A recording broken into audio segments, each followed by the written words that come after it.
ID card ঠিক করতে 10,000 টাকা ঘুষ চেয়েছে। এনআইডি কার্ড যেটা, এবার আমরা দেখি কি বলে, একটু শোনেন। আমার একটা আইডি কার্ড আছে, বুঝছেন, 2008-এ আমরা গ্রামে করছিলাম, আমার বাড়ি কিসের ঘর। মনে করুন নির্ধারিং যে বড় গাড়ি চালাই, তো ড্রাইভিং লাইসেন্স হয়েছে, তখন আমরা লাইসেন্স হয়ে গেছি, তখন আইডি কার্ড করতেছে যে অনলাইনে নাই। তখন আমরা কিশোরগঞ্জের নির্বাচন অফিসে গেছি, তারপর আমরা এটা অনলাইনে দিয়ে দিচ্ছি। পরে আবার গেছে অনলাইনে। পরে আবার এই যে আমরা যে প্রাথমিক নির্বাচন অফিস আছে, এখানে গেছি, এখানে এই কাগজপত্র ফর্ম জমা দিচ্ছি।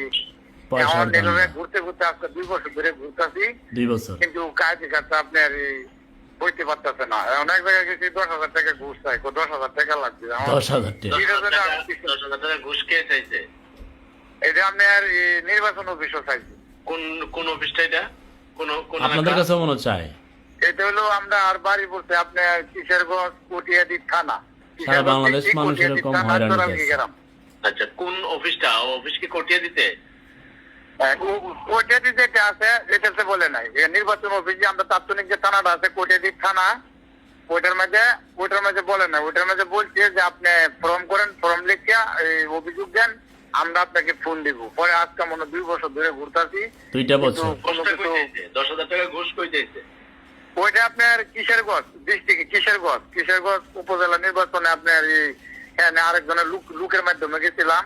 তখন এই লোকে বলছে যে এরা করবো, এরকম ভাবে টাকা পয়সা দিলে করবো না। আমি তো 10,000 টাকা আপনাকে বলি, ঘুষটা কি অফিসে চাকরি করে এমন লোক চাইছে নাকি দালালে চাইছে? দালালে চাইছে। দালালে চাইছে। তাহলে আপনি এটা অফিসকে জানাবেন যে আমি তো আপনাদের অফিসে আসছি, এখন আরেক দালালে বলতেছে 10,000 টাকা দিলে ঠিক করে দিবেন। তাহলে আমি যে আসলাম আমাকে ঠিক করে দেন না কেন? 2-7 দিন গেছি গাড়ি ভাড়া দেয়া, 2-7 দিন গেছি। যাওয়ার পরে উনি বলতেছে ঢাকা সিসি অফিসে যান, ওখানে গেলে টাকা টুকা লাগতো না, ওখান থেকে আপনি করে আসেন। এখন তারা বলে ঢাকা যাইতে। তো এই যে এনআইডি সমস্যা, আমি প্রায়ই বলি এনআইডি কার্ডে যাদের সমস্যা আছে তারা মোটামুটি দুদকের যন্ত্রণায় আছে, এবং এরকম লাখে লাখে মানুষ। কেন? এরার ডিপার্টমেন্টটা এখনো সরকারিকরণ করে নাই, লোকবল কম, লাখ লাখ মানুষের সমস্যার আবেদন ঝুলে রয়েছে, কেউ সমাধান পায় না, মানুষ পেরেশান। মানে এনআইডি কার্ডের সমস্যা নিয়ে সারা বাংলাদেশ মানুষ টাকা পয়সা দিয়েও ঠিক করতে পারে না। এই ভদ্রলোক 2 বছর ধরে ঘুরতেছে এই অফিস ওই অফিস, এখন তারা ঢাকা যাইতে। ঢাকা যাবে, ঢাকাতে বলবে আপনি উপজেলায় যান। এইভাবে মানুষ অনলাইন অফলাইনে দৌড়াইতেছে। অথচ এইটা নিয়ে না আছে সরকারি দলের মাথা ব্যথা, না আছে বিরোধী দলের মাথা ব্যথা, না নতুন সরকারের মাথা ব্যথা, কারো মাথা ব্যথা না। এটা যে একটা সমস্যা মনেই করে না। মানে এনআইডি কার্ডের সমস্যা নিয়ে মানুষ কতটা ভোগান্তিতে, কি পরিমাণ পেরেশানিতে, টাকা পয়সা দিয়া দৌড়াচ্ছে, বছরের পর বছর ঠিক করতে পারে না। কেমনে হবে? দুর্নীতি দমনের চেয়ারম্যান, মানে দুদকের চেয়ারম্যান পরশুদিন বলছে দুর্নীতি নির্মূল করা সম্ভব না, কমানো যাবে। তার মানে দুর্নীতি চলবে। এটাই তো বাংলাদেশের পরিচয় কি? সিন্ডিকেট, চান্দা মান্দা, পাথর মাথর সব খাই লাগবে।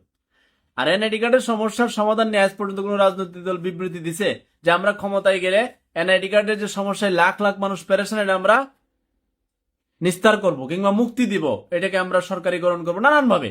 না, করে নাই তো। এরা তো জনগণের সমস্যা শোনার টাইম নাই। এরা আছে নানান রাজনৈতিক চেতনা নিয়ে, দেশপ্রেম নিয়ে। আর এই দেশপ্রেম তো আমরা জানি পলিটিশিয়ানদের দেশপ্রেম কি রকম। দেশপ্রেম লুড়ি মুড়ি বিদেশ পাড়ায়, দেশে খায়, আমরা চিনি তো। জনগণের সমস্যা শোনার টাইমই তো তাদের নাই। তারা যদি বুঝতো যে এনআইডি কার্ডের সমস্যা, তারপরে কথা বলতো। তারা যদি বুঝতো যে মোবাইলের নানান প্রজেক্ট নিয়ে নানান সমস্যা হয়, তারা যদি জানতো যে মোবাইলের এই কোম্পানিগুলো, বিদেশি কোম্পানিগুলো কিভাবে নানান ডিজিটাল ভাবে মানুষের কাছে টাকা নিয়ে যাচ্ছে, তাহলে এটা নিয়ে কথা বলতো, এনআইডি নিয়ে কথা বলতো।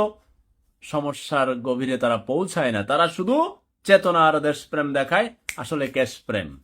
যাই হোক, এনআইডির সমস্যা আশা করি পরবর্তী নির্বাচিত সরকার করবেন। আর যদি আমরা নির্বাচিত সরকার গিয়ে নতুন সরকার গঠন, এই সরকার তো শেষে, এই সরকার পাথরই আটকাইতে পারে না। হে, আবার নির্বাচন কেমনে করবো আমি জানি না। আচ্ছা, করুক তো, পরবর্তী সরকার করেন। আর যদি মনে করেন আগের 54 বছরের সিস্টেমে নির্বাচিত হওয়ার পরে লুডি মুড়ি খান, তাহলে আপনারা গাট্টি মাটি গোল করে দেখবেন আতাই লেবো জনগণ, কি করবো আর।